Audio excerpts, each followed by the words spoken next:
Hello दोस्तों, मैं OP Verma एक कंप्लीट एजुकेशन में आपका स्वागत करता हूं। दोस्तों, इस वीडियो में हम लाए हिंदी का एक महत्वपूर्ण चैप्टर उपसर्ग, जो कि किसी भी परीक्षाओं के दृष्टिकोण से बहुत बहुत इंपॉर्टेंट है।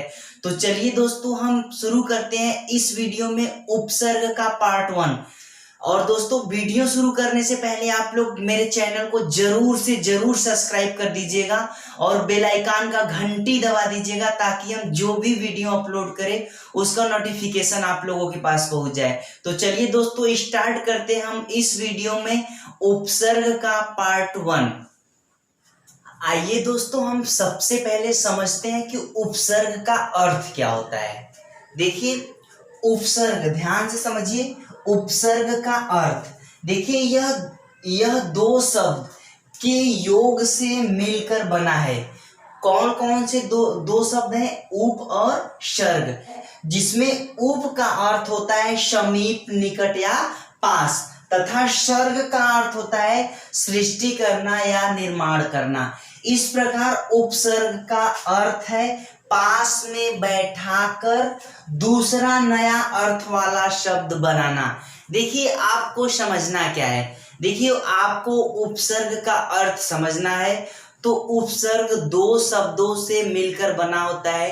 एक होता है उप और दूसरा होता है सर्ग। उप का अर्थ क्या होता है? उप का अर्थ समीप, निकट या पास। समझ रहे हो? ये उप का अर्थ होता है। और सर्ग का अर्थ होता है सृष्टि करना या निर्माण करना। इस प्रकार हम बोल सकते हैं कि उपसर्ग का अर्थ जो हुआ, किसी शब्द के पास में बैठाकर नए अर्थ वाला शब्द का निर्माण करना। बात समझ में आ गया? ये होता है हमारा उपसर्ग का अर्थ। ध्यान से समझिए। अब आपको परिभाषा समझना है कि देखिए उपसर्ग का परिभाषा क्या होता है। ध्यान से समझिए। देखिए, उपसर्ग का परिभाषा संस्कृत एवं संस्कृत से उत्पन्न भाषाओं में उस शब्दांश या अव्यय को उपसर्ग कहते हैं जो किसी शब्द के आरंभ में जुड़कर उसके अर्थ में, मूल शब्द के अर्थ में विशेषता ला दे या उसका अर्थ ही बदल दे। उसे हम क्या बोलते हैं? उपसर्ग बोलते हैं। अर्थात कोई शब्द है, कोई शब्द में कोई हम उपसर्ग जोड़ रहे हैं, तो पहले उस शब्द का जो अर्थ रहेगा, जब कोई उपसर्ग या उपसर्ग लगा देंगे तो उसके अर्थ में क्या हो जाएगा? परिवर्तन हो जाएगा। जैसे देख लीजिए, यहाँ पर हार एक शब्द है जिसका अर्थ क्या होता है? पराजय होता है। तो देखिए, हम जब हार में, हार जो ये शब्द है, हार में आप आ उपसर्ग लगा रहे हैं तो हमारा क्या बन रहा है? आहार। देखिए, जहां पर हार का अर्थ क्या था? पराजय था। सिर्फ आ उपसर्ग लगाने के बाद वो हमारा आहार हो गया, अर्थात वो हमारा क्या हो जाएगा? उसका अर्थ जो है परिवर्तन हो जाएगा, यानी भोजन हो जाएगा। देखिए, अगर प्र उपसर्ग लगने पर, यानी प्र उपसर्ग लगाएंगे तो हमारा क्या हो जाएगा? प्रहार। जहां पर हार का मतलब जैसे था, वहां पर हार का, देखिए हार में प्र उपसर्ग जब लगाए तो उसका अर्थ बदल गया, यानी कि उसका अर्थ क्या हो गया? चोट करना। इसी तरीके से देखिए, सम उपसर्ग लगाएं तो हमारा क्या हो गया? संहार। संहार का मतलब क्या होता है? विनाश। बात समझ में आ गया? इसी तरीके से वि उपसर्ग लगाने पर क्या हो जाएगा? विहार हो जाएगा। और विहार का अर्थ क्या हो जाएगा? घूमना हो जाएगा। इस तरीके से आपको समझना है। दोस्तों, एक बात ध्यान रखिएगा, उपसर्ग और प्रत्यय दोनों के लिए हम बता रहे हैं ये रूल। देखिए, उपसर्ग का मतलब ये होता है किसी शब्द में, शब्द दो प्रकार के होते हैं, एक सार्थक शब्द होता है और एक निरर्थक शब्द होता है। तो जो सार्थक शब्द होता है उसका कुछ न कुछ अर्थ होता है, और जो निरर्थक शब्द होता है उसका कोई अर्थ नहीं होता है। तो सार्थक शब्द के प्रारंभ में कुछ वाक्यांश लगते हैं तो उसको हम उपसर्ग बोलते हैं, और सार्थक शब्द के अंत में यदि हम कोई वाक्यांश लगाते हैं तो उसको हम क्या बोलते हैं? प्रत्यय बोलते हैं। एक बात ध्यान रखिएगा, सार्थक शब्द के ही प्रारंभ में और अंत में हम उपसर्ग और प्रत्यय लगाते हैं। हालांकि यहाँ पर हम चर्चा कर रहे हैं उपसर्ग का, तो उपसर्ग को आपको समझना है। कोई निरर्थक शब्द के पहले उपसर्ग जो लगा देंगे तो वो हमारा उपसर्ग नहीं कराएगा। बात समझ रहे हो? आइए दोस्तों समझते हैं उपसर्ग की विशेषताएं। देखिए उपसर्ग की विशेषताएं, उपसर्ग की 3 विशेषताएं मानी जाती है। देखिए 3 विशेषताएं मानी जाती है। आप यदि विशेषताओं को अच्छे से समझ लेते हो तो भी आपको उपसर्ग और उपसर्ग को समझने में कोई प्रॉब्लम नहीं है, बड़े आसानी से और 100% आप सही बताओगे। ठीक है, देखिए पहला क्या है, शब्द के अर्थ में नई विशेषता लाना, यानी कि शब्द के अर्थ में क्या है, परिवर्तन कर देना। बात समझ रहे हो? शब्द के अर्थ में नई विशेषता लाना या शब्द के अर्थ में परिवर्तन कर देना। देखिए एग्जाम्पल के तौर पर देख लीजिए, हार एक शब्द है जिसका अर्थ क्या होता है, पराजय होता है। यानी हार में यदि आ उपसर्ग लगा देंगे तो हमारा क्या हो जाएगा, आहार हो जाएगा। आहार का अर्थ क्या हो जाएगा, भोजन हो जाएगा। वहां पर हार का मतलब पराजय था और यहाँ पर आ उपसर्ग लगा के हम बना दिए आहार, और यहाँ पर अर्थ बदल कर क्या हो गया, भोजन हो गया। इसी प्रकार प्र उपसर्ग लगाने पर क्या हो जाएगा, प्रहार हो जाएगा। प्रहार का मतलब अर्थ क्या होता है, चोट करना होता है। आइए देखते हैं दूसरा क्या है, शब्द के अर्थ को उलट देना। देखिए क्या होता है, कोई शब्द होता है, उस शब्द में हम कोई उपसर्ग लगाते हैं तो वो जो शब्द होता है उसका मतलब क्या हो जाता है, उलट जाता है, यानी कि विलोम हो जाता है। बात समझ में आ गया?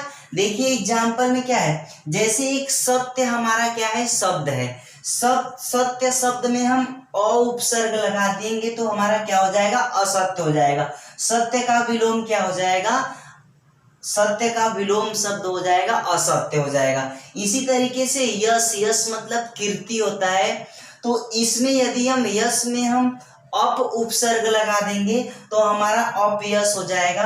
तो यश का क्या होता है, विलोम शब्द अपयश होता है। इस तरीके से आपको समझना है। मान का मतलब क्या होता है, मान सम्मान, किसी व्यक्ति का मान सम्मान।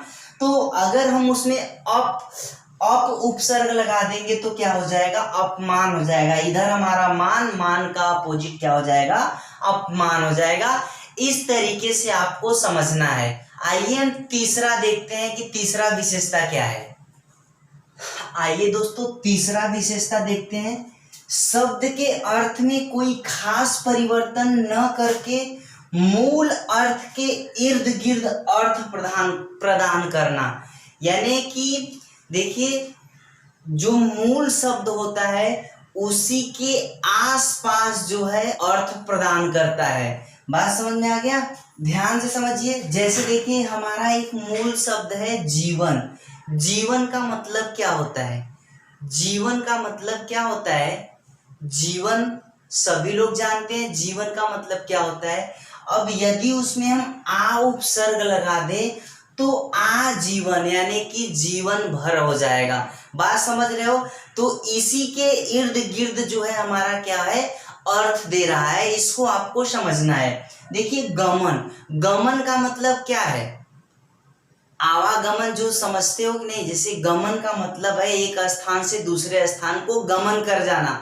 तो गमन का अर्थ समझ रहे हो?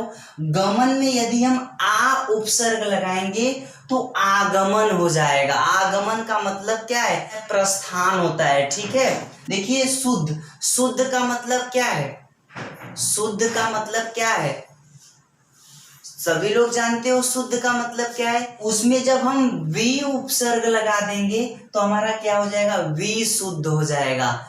इसी के शब्द के, इसी शब्द के जो मूल शब्द है इसी के इर्द गिर्द हमको क्या दे रहा है, अर्थ दे रहा है। बात समझिए। अब देखिए भ्रमण, भ्रमण का मतलब क्या है, भ्रमण करना यानी घूमना इधर उधर। बात समझ रहे हो? ये हमारा भ्रमण हो गया। अब इसमें हम परि उपसर्ग लगाएंगे तो क्या हो जाएगा, परिभ्रमण। परि का मतलब होता है चारों ओर, भ्रमण का मतलब भ्रमण, तो चारों ओर भ्रमण करना, ये अर्थ मिल जाएगा। तो कहीं ना कहीं इर्द गिर्द जो मूल शब्द होता है, मूल शब्द के इर्द गिर्द ही क्या होता है, हमको अर्थ देता है। ये तीसरा विशेषता जो है, समझ में आ गया दोस्तों। बस ये तीनों विशेषताओं को आप अच्छे से समझ जाइए, आप 100% बहुत हद तक आप लोग सही करोगे। हालांकि जब हम बताएंगे आपको, आगे हम आपको बताएंगे, उससे आपका 100% क्लियर हो जाएगा और इसमें कोई दिक्कत नहीं रहेगा। आप बड़ी आसानी से उपसर्ग को पहचान भी लोगे और बता दोगे कि कौन सा उपसर्ग इसमें है। ठीक है दोस्तों, एक बात आप ध्यान दीजिएगा, ये बहुत बहुत इंपॉर्टेंट है, इसको आप लोग ध्यान दीजिएगा। हिंदी बोलते समय हम संस्कृत, हिंदी, अंग्रेजी और उर्दू चारों भाषाओं के उपसर्ग का प्रयोग करते हैं।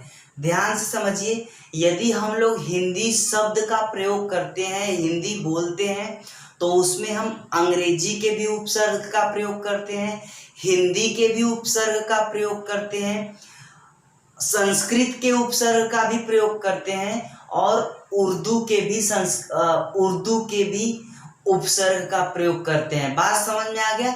इसीलिए हमको क्या करना है, सभी के उपसर्गों के बारे में जान लेना है कि हिंदी में कितने उपसर्ग होते हैं, संस्कृत में कितने उपसर्ग होते हैं, उर्दू में कितने उपसर्ग होते हैं। ये सब बातें हम लोगों को क्या करना है, जानना बहुत जरूरी है। क्योंकि यदि हम उपसर्गों को जान लेंगे तो बड़े आसानी से हम कोई भी शब्द बना सकते हैं। बात समझ में आ गया। शब्द निर्माण कैसे करेंगे, इन्हीं सब उपसर्गों का प्रयोग करके हम लोग नए नए शब्दों का निर्माण करेंगे। आइए समझते हैं। आइए दोस्तों आगे देखते हैं। देखिए, हिंदी में प्रचलित उपसर्गों को निम्नलिखित भागों में विभाजित किया जा सकता है। देखिए इसमें कौन कौन से हैं। देखिए इसमें संस्कृत के उपसर्ग हैं जो हम आगे आप लोगों को बताएंगे। ठीक है, संस्कृत के उपसर्ग हैं जो इनकी संख्या कितनी होती है, 22 होती है। दोस्तों परीक्षाओं में पूछा है ये क्वेश्चन कि हिंदी में संस्कृत के उपसर्गों की संख्या कितनी होती है, तो आपका आंसर क्या हो जाएगा, 22। ये परीक्षाओं में पूछा है और पूछ भी सकता है। ठीक है, इस बात को ध्यान रहे आप लोगों को। देखिए अगला क्या है, हिंदी के उपसर्ग, यानी कि हिंदी के उपसर्गों की संख्या कितनी है, तो आपका क्या हो जाएगा, 13। ये बात आप लोग नोट कर लीजिएगा, जरूर पूछ सकता है। ठीक है, देखिए उर्दू को ही हम अरबी फारसी के नाम से भी जानते हैं। ठीक है, तो अरबी फारसी यानी उर्दू कोष्टक में अरबी फारसी के उपसर्गों की संख्या कितनी है, तो इसकी जो संख्या है वो कितनी है, 19 है। और देखिए अंग्रेजी के उपसर्ग जो होते हैं वो बहुत सारे होते हैं। अंग्रेजी के उपसर्गों की संख्या काउंट नहीं है, वो बहुत होता है। ठीक है, इसका भी हम बहुत प्रयोग करते हैं, जैसे डिप्टी गवर्नर, डिप्टी सीएम, बहुत सारे कुछ हैं जो कि आप लोग इसको ध्यान दीजिएगा। इसकी जो संख्या है वो कैलकुलेट नहीं है, इसको आपको रहने देना है और ये परीक्षाओं में भी नहीं पूछेगा। ठीक है, बहुत सारे होते हैं अंग्रेजी के भी उपसर्ग जो कि हम लोग हिंदी भाषा में प्रयोग करते हैं। देखिए उपसर्ग के समान प्रयुक्त होने वाले संस्कृत के कुछ अव्यय भी हैं, उसको भी हम लोग एक एक करके देखेंगे। ठीक है, तो आइए हम चलते हैं संस्कृत के उपसर्ग एक एक करके हम समझते हैं। ठीक है, आइए दोस्तों हम समझते हैं संस्कृत के जो उपसर्ग होते हैं वो 22 होते हैं। उन्हीं को हम समझते हैं कि वो 22 कौन कौन से हैं और उसका अर्थ क्या होता है और उससे जो शब्द बनता है वो कौन कौन से शब्द हैं जो बन सकते हैं। ध्यान से देखिए, पहला इसमें क्या है, पहला उपसर्ग हमारा क्या है, अति। अति का मतलब क्या होता है, अधिक होता है। देखिए अब किसी भी ऐसे शब्द में जो आपका क्या है, जो आपका मूल शब्द हो वो शब्द क्या होना चाहिए, सार्थक शब्द होना चाहिए। देखिए शब्द दो प्रकार का होता है, एक सार्थक होता है और एक निरर्थक होता है। तो सार्थक शब्द का ही अर्थ होता है वो सार्थक शब्द के पहले ही हम किसी न किसी उपसर्ग का प्रयोग करेंगे। जैसे देखिए यहाँ पर अत्यधिक है, अत्यधिक में आपको अति शब्द नहीं मिल रहा है, लेकिन जब आप अत्यधिक का संधि विच्छेद करोगे तो अति प्लस अधिक होगा। तो देखिए पहला शब्द जो उपसर्ग है वो अति है, अति प्लस अधिक, तो अधिक जो वो हमारा क्या है, सार्थक शब्द है, इसलिए उसके पहले हम अति उपसर्ग का प्रयोग करेंगे। इसी तरीके से अत्यंत, अत्यंत को आप जब संधि विच्छेद करोगे तो क्या हो जाएगा, अति प्लस अंत बराबर क्या हो जाएगा, अत्यंत हो जाएगा। तो इसमें भी हमारा अति उपसर्ग मिल गया, तो ये भी हमारा क्या है, अत्यंत में कौन सा उपसर्ग है, अति उपसर्ग है। देखिए अब यहाँ पर देखिए अतिरिक्त, अतिरिक्त में अति और रिक्त, तो ये जो रिक्त है ये हमारा मूल शब्द है और रिक्त का कोई ना कोई सार्थक शब्द होता है, इसलिए हम उसके पहले अति जो उपसर्ग है उसका हम प्रयोग किए हैं, तो इसलिए हमारा अतिरिक्त हो जाएगा। अतिशय, देखिए शय का भी एक शाब्दिक अर्थ होता है और उसके पहले हम अति उपसर्ग लगाकर एक शब्द बनाए हैं, ठीक है। इसी तरीके से देखिए सभी में आपको क्या है, अधि, देखिए दूसरा अधि उपसर्ग है।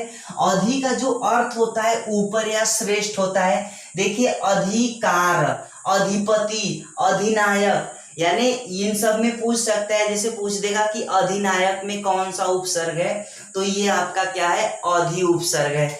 इस तरीके से देखिए अनु, अनु का मतलब क्या होता है, पीछे या समान होता है। देखिए अनुचर, अनुकरण, अनुसार, अनुशासन। देखिए अप, अप का मतलब क्या होता है, अप का मतलब होता है बुरा या हीन। देखिए यश क्या है, यश आपका एक शब्द है, अब उसके पहले अप उपसर्ग लगा दिए तो अपयश हो गया। मान, मान का मतलब क्या है, किसी व्यक्ति का मान सम्मान, तो उसके पहले अप लगा देंगे तो वो अपमान, वो क्या हो जाएगा, अपमान हो जाएगा। कार, कार भी एक ऐसा शब्द है जिसका अर्थ निकलता है, तो उसके पहले हम अप उपसर्ग लगा देंगे तो क्या हो जाएगा, अपकार हो जाएगा। इसी तरीके से दोस्तों देखिए अभी, अभी का मतलब क्या होता है, सामने या चारों ओर होता है। देखिए ऐसे इससे शब्द क्या क्या बनेगा, अभियान, अभिषेक, अभिनय, अभिमुख, अभिलाषा। इन सभी शब्दों में क्या है, अभि उपसर्ग का प्रयोग हुआ है। ध्यान से देखिए औ का मतलब क्या होता है, हीन होता है या नीच होता है, ठीक है।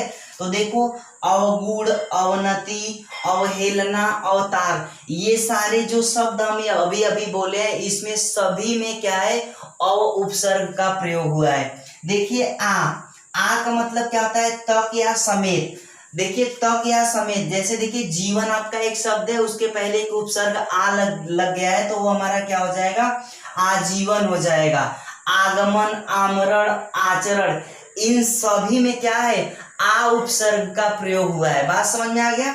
आगे देखिए उत का मतलब क्या होता है, ऊंचा, श्रेष्ठ या ऊपर। इससे जो शब्द बनेगा उत्कर्ष, उत्पन्न, उत्तम, उत्पत्ति। या आइए देखिए उद का जो अर्थ होता है वो ऊपर या उत्कर्ष होता है। इससे जो शब्द बनेगा वो उद्गम बनेगा, उद्भव बनेगा।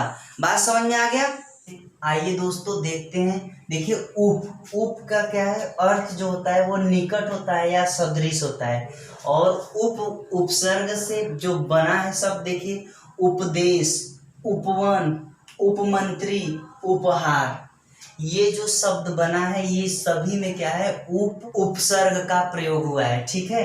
देखिए दूर का जो अर्थ होता है वो बुरा या कठिन होता है, ठीक है।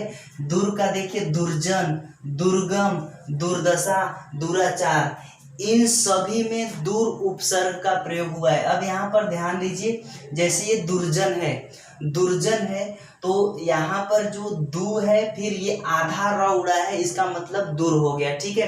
क्योंकि यहाँ पर आधा र है तो यहाँ पर भी आधा र होना चाहिए, ठीक है। तो यहाँ पर क्या है, दुर्गम, दुर्दशा, इन तीनों में आधा आधा र उड़ा है, तो इसीलिए इसमें दूर उपसर्ग का प्रयोग हुआ है। देखिए दुष् का क्या मतलब होता है? दुष् का मतलब होता है बुरा या कठिन। देखिए दुश्चरित, दुस्साहस, दुष्कर, इसमें देखिए दुष् का मतलब बुरा या कठिन होता है, लेकिन यहाँ पर देखिए बड़ा सा भी आया है, छोटा सा का भी आधा वर्ड आया है और मूर्धन्य श का भी आधा सा आया है। तो दुष् होना चाहिए, चाहे वो कोई भी स हो, सभी पर फॉलो करेगा ये रूल। बात समझ में आ गया? आगे देखिए निर, निर का मतलब होता है बिना, बाहर या निषेध होता है। तो निरपराध, देखिए निर्धन अपराध, देखिए नीर पर क्या है? आधा र है, तो ये हमारा देखिए नीर जो है वो पूरा र, नीर र हमारा क्या है? पूरा है। जब इसका हम संधि विच्छेद करेंगे तो निर्धन अपराध, तो जो र रहेगा वो आधा र हो जाएगा और र में से जो अ है वो हमारा प के पहले ऐड हो जाएगा, तो निर प्लस अपराध बराबर निरपराध हो जाएगा, इसलिए इसमें निर उपसर्ग का प्रयोग हुआ है। निर्जन, इसमें भी निर का हुआ है। निराकार, निर्धन आकार, जब इसका हम संधि विच्छेद करेंगे तो निर्धन आकार हो जाएगा बराबर निराकार, तो जब र पर से आ का मात्रा हट जाएगा तो वो हमारा क्या हो जाएगा? आधा र हो जाएगा, इसलिए ये हमारा निराकार हो जाएगा। और इसमें भी निर उपसर्ग का प्रयोग किया गया है।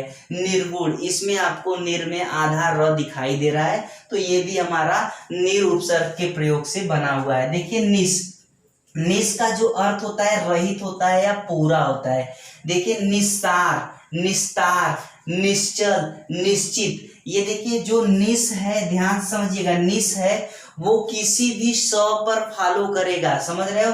जैसे इसमें क्या है? निस्तार, निस्तार, निस्तार, निश्चल, निश्चित, बात समझ में आ गया? किसी भी स, कोई भी स रहेगा वो आपका सही रहेगा, बस उसका जो अर्थ होना चाहिए वो निस होना चाहिए, यानी उपसर्ग में निस होना चाहिए। बात समझ में आ गया?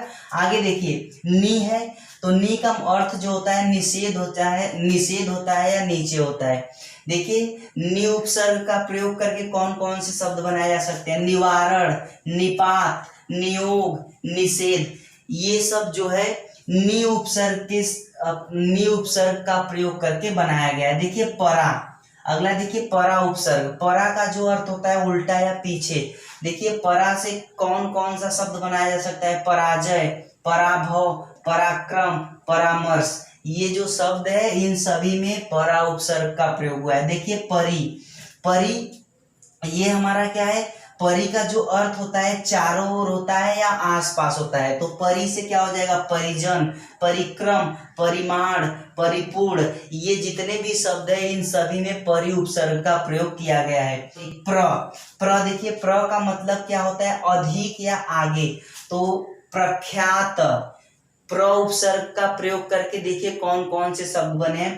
प्रख्यात, प्रबल, प्रस्थान, प्रकृति, ये जितने भी शब्द है उसमें प्र उपसर्ग का प्रयोग किया गया है। देखिए प्रति, प्रति का अर्थ जो होता है वो उल्टा होता है या सामने होता है, तो ये इससे देखिए जो शब्द बना है वो प्रतिकूल, प्रतिक्षण, प्रत्येक, प्रत्येक, प्रत्यक्ष, ये जो शब्द बना है इस शब्द के इन सभी शब्दों में प्रति उपसर्ग का प्रयोग किया गया है। देखिए वी, वी उपसर्ग, देखिए वी का मतलब होता है भिन्न या विशेष होता है, ठीक है? तो वी से क्या हो जाएगा? विदेश हो जाएगा, विलाप हो जाएगा, वियोग हो जाएगा, विपक्ष हो जाएगा।